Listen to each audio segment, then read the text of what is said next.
हाय everyone, welcome back once again. तो चलिए आज आपकी डिमांड पे फिजिकल केमिस्ट्री के समस्याएं को सॉल्व करेंगे। फिजिकल केमिस्ट्री में क्लास 11th के सारे इंपॉर्टेंट फॉर्मूलाज, ग्राफ, किन चीज़ों का आपको पता होना चाहिए, वो एक छोटे से वीडियो के थ्रू आपको मैं बता भी दूंगा।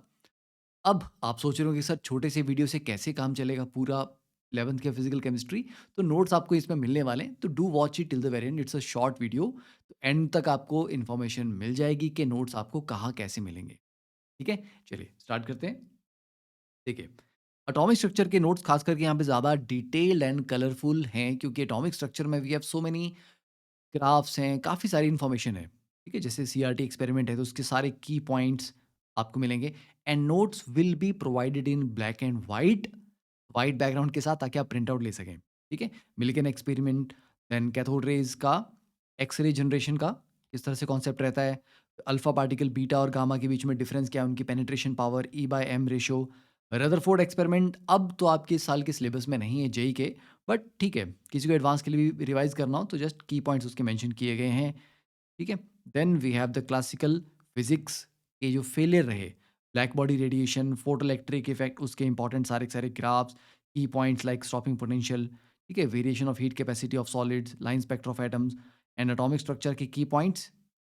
कि अगर आप nth ऑर्बिट से, ठीक है, nth लेवल से किसी ग्राउंड स्टेट या किसी हायर स्टेट में भी अगर इलेक्ट्रॉन गिरता है, जंप करता है, तो वहाँ पे टोटल नंबर ऑफ लाइंस कितनी होंगी, उनमें से आप कैसे आइडेंटिफाई कर सकते हैं कि बाल्मर लाइन कितनी है, पास्चन कितनी है, ब्रैकेट कितनी है, इस तरह से।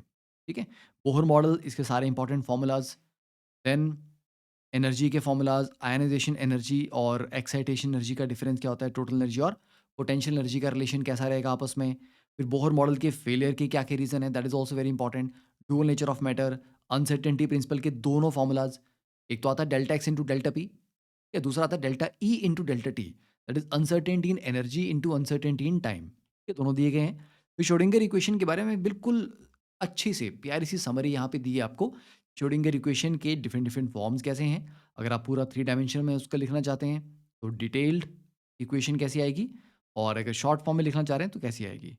ठीक है, फिर उसके पास हमारे पास जो श्रोडिंगर इक्वेशन के सॉल्यूशंस हैं, जिनको हम ऑर्बिटल कहते हैं, ठीक है, वो क्या हैं, राइट। साई की क्या कंडीशन है, साई कैसा कैसा होना चाहिए, फिर साई के इंपॉर्टेंट पॉइंट्स, फिर उसके बाद एनर्जी का अगर हम वेरिएशन देखें सिंगल इलेक्ट्रॉन सिस्टम और मल्टी इलेक्ट्रॉन सिस्टम के लिए, देन साई स्क्वायर के क्या क्या इंपॉर्टेंट पॉइंट्स हैं, फिर उसके बाद orbital angular momentum, spin angular momentum के फॉर्मूलाज, फिर according to Hund's rule what is right and what is wrong type of feeling of electrons, Pauli's exclusion principle, energies of orbitals, फिर symmetrical और unsymmetrical में क्या difference आता है energy का, stability का, और उसके बाद रेडियल वेव फंक्शन और रेडियल प्रोबेबिलिटी डेंसिटी, इनके graph, radial node, angular node, total node, ये सारे के सारे, और एक कंपेयर करने वाला ग्राफ।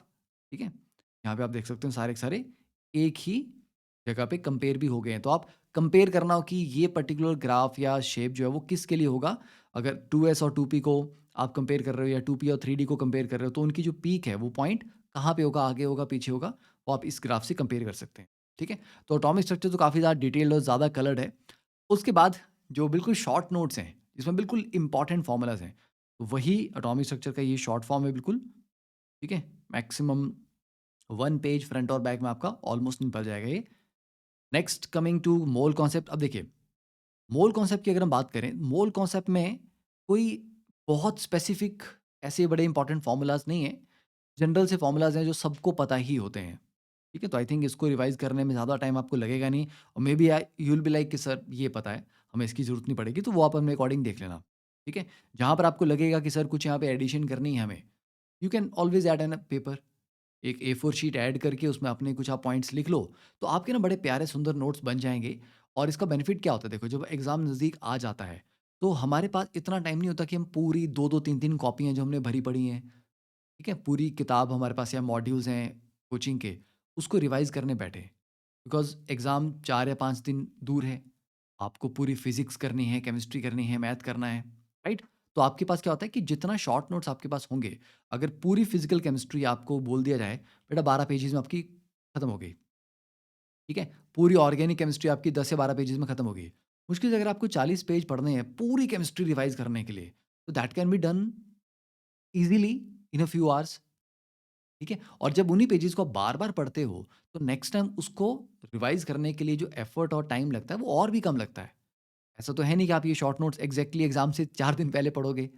एक बार पढ़ोगे, है ना? फिर कुछ दिन बाद उसको दोबारा से पढ़ोगे। तो एग्ज़ाम के पहले दिन वो 40 पेज रिवाइज़ करने में भी आपको मुश्किल से 15-20 मिनट लगेंगे। क्योंकि बहुत सारी इन्फॉर्मेशन आपको याद होंगी, जो-जो आप भूल रहे होंगे उनके ऊपर आप ज़्यादा फ़ोकस करेंगे, ठीक है? तो इसलिए इनका बड़ा इम्पोर्टेंस रहता है। अब गैसर स्टेट इसमें इंक्लूड किया हुआ है। गैसर स्टेट आपके जेईई मेन्स में तो नहीं है पर जेईई एडवांस के सिलेबस में तो है। तो इसलिए इसके की फ़ॉर्मूलाज़, है ना? की कॉन्सेप्ट की इस तरह का अगर कॉम्बिनेशन है हमारे पास, तो किस तरह से इक्वेशन आपकी बनेगी, राइट? तो सारे के सारे फ़ॉर्मूलाज़, ग्राफ्स यहाँ पे मेंशन किए हुए हैं।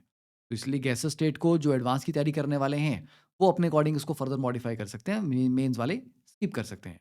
फिर आगे थर्मोडायनामिक्स की बात, सारे प्रोसेसेस, फ़ॉर्मूलाज़, उनके केसेस, वर्क डन, अगर आप रिवर्सिबल एक्सपेंशन और इरिवर्सिबल एक्सपेंशन या कंप्रेशन को कंपेयर करते हो, तो किस केस में वर्क डन ज़्यादा आता है, किस में कम आता है, ये पूरा ग्राफ के साथ कलर्ड तरीके से आपको यहाँ पे एक्सप्लेन किया गया है। ठीक है? एडियाबैटिक प्रोसेस में रिवर्सिबल एडियाबैटिक में कौन से फ़ॉर्मूला लगते हैं, राइट? और वो इरिवर्सिबल में नहीं लगते और वर्क डन के फ़ॉर्मूलाज़ क्या हैं, तो उनका प्रॉपर डिफरेंशिएशन यहाँ पे आपको दिख जाएगा। देन फाइनल टेम्परेचर अगर हम रिवर्सिबल एडियाबैटिक से चलें और इरिवर्सिबल एडियाबैटिक से चलें तो किसका फाइनल टेम्परेचर ज़्यादा होगा? एंथैल्पी के कैलकुलेशन के फॉर्मूलाज़, राइट? एंट्रोपी का जनरल फॉर्मूला क्या है?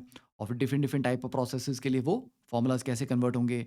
गिब्स एनर्जी को लेके फॉर्मूलाज़ और लास्ट में एक बड़ा प्यारा कि टेम्परेचर वर्सेस वॉल्यूम और टेम्परेचर वर्सेस एंट्रोपी के अगर हम ग्राफ देखें डिफरेंट प्रोसेसेस के लिए, तो they are also given here.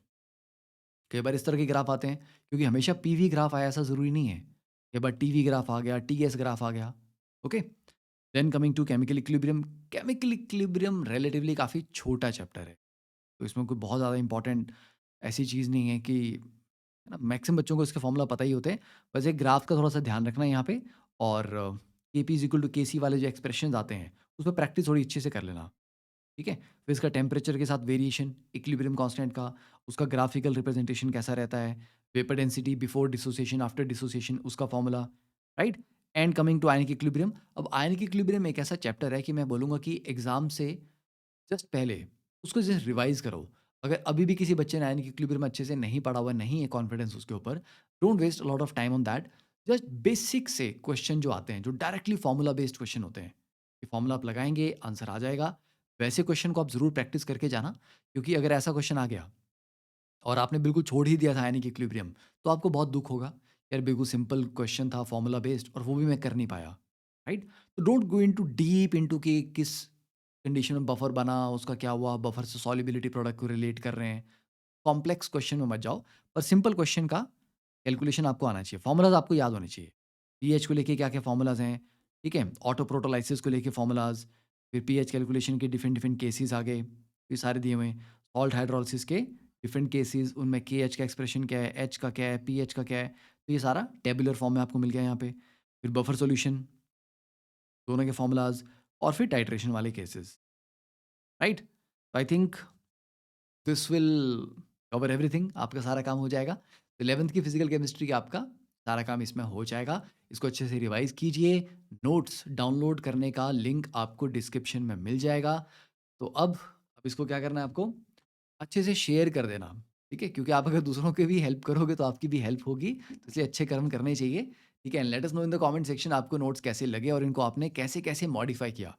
क्योंकि जो मैंने आपको दिया ज़रूरी नहीं कि हर एक बच्चे के लिए, it's not a one size fits all वाली अप्रोच।